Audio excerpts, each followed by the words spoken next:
خدا کا انکار کرنا کہ خدا ہے ہی نہیں، یا خدا کے کو مانے لیکن توحید کا انکار کرے، شرک یہ دو الگ الگ مرحلے ہیں، ان کو ہم ملائیں نہیں۔ مشرکین جو جن کے ساتھ آن حضرت برسر پیکار رہتے تھے وہ خدا کے منکر نہیں تھے، خدا کے ساتھ شریک قرار دیتے تھے عبادت میں، ربوبیت میں۔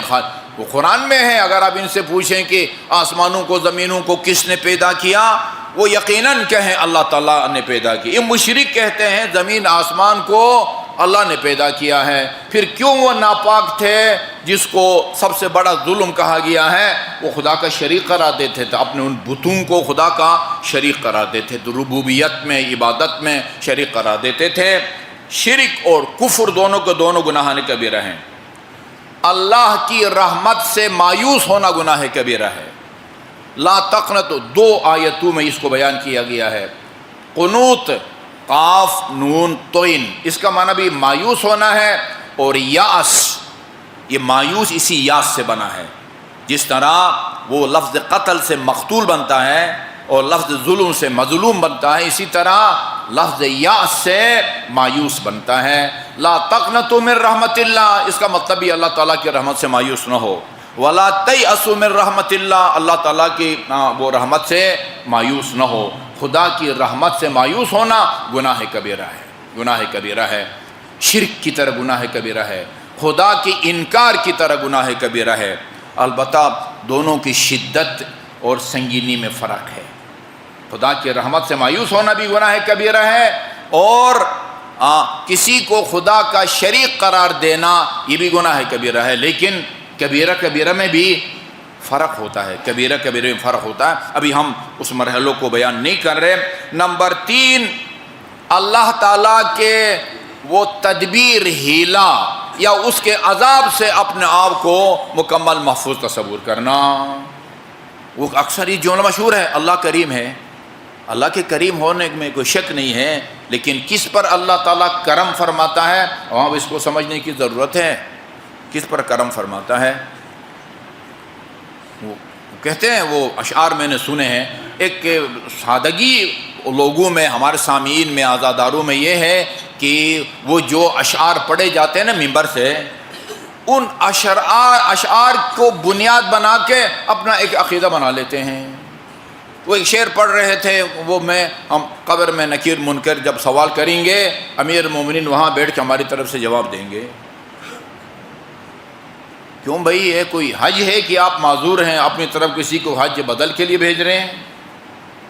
قبر میں خاتون جنت سوال جواب کا خود جواب دیں گی۔ ہماری روایات میں ہے، وہ نکیر اور منکر جب پوچھیں گے تیرا امام کون ہے، وہ فرمائیں گی، فرمایا ہے کہ جو قبر پر ابھی بھی قرآن کی تلاوت کر رہا ہے میری قبر پر بیٹھ کر، یہی میرا امام ہے۔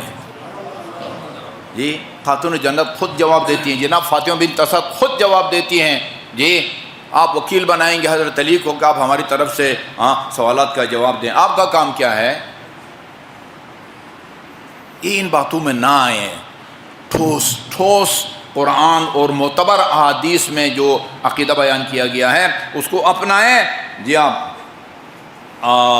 اللہ تعالیٰ کے عذاب سے اپنے آپ کو محفوظ تصور نہ کرے، یہ نہ کہے کچھ نہیں ہوتا، نہیں، بہت کچھ ہوتا ہے۔ نمبر 4، جو احکام اللہ تعالیٰ نے نازل فرمائے ہیں قرآن کے ذریعے یا ان حضرت پر وحی اور الہام کے ذریعے، ان کا انکار کرے، یہ بھی گناہ کبیرہ ہے۔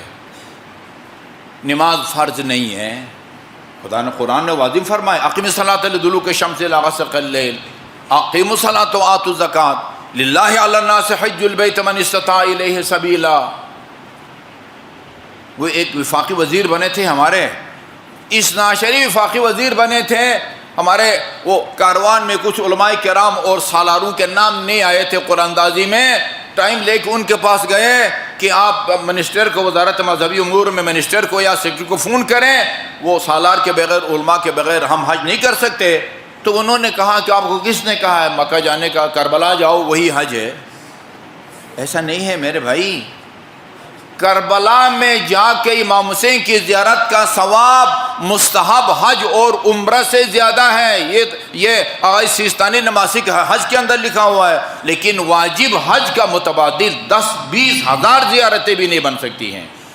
واجب حج تب ادا ہوگا، آپ بری ذمہ ہوں گے جب مکہ جائیں اور وہ جو اس کے اعمال ہیں نا، جو احرام سے شروع ہوتے ہیں اور طواف نصاب تک اختتام پذیر ہوتے ہیں، اس کے بغیر آپ کا فرض ادا نہیں ہوتا۔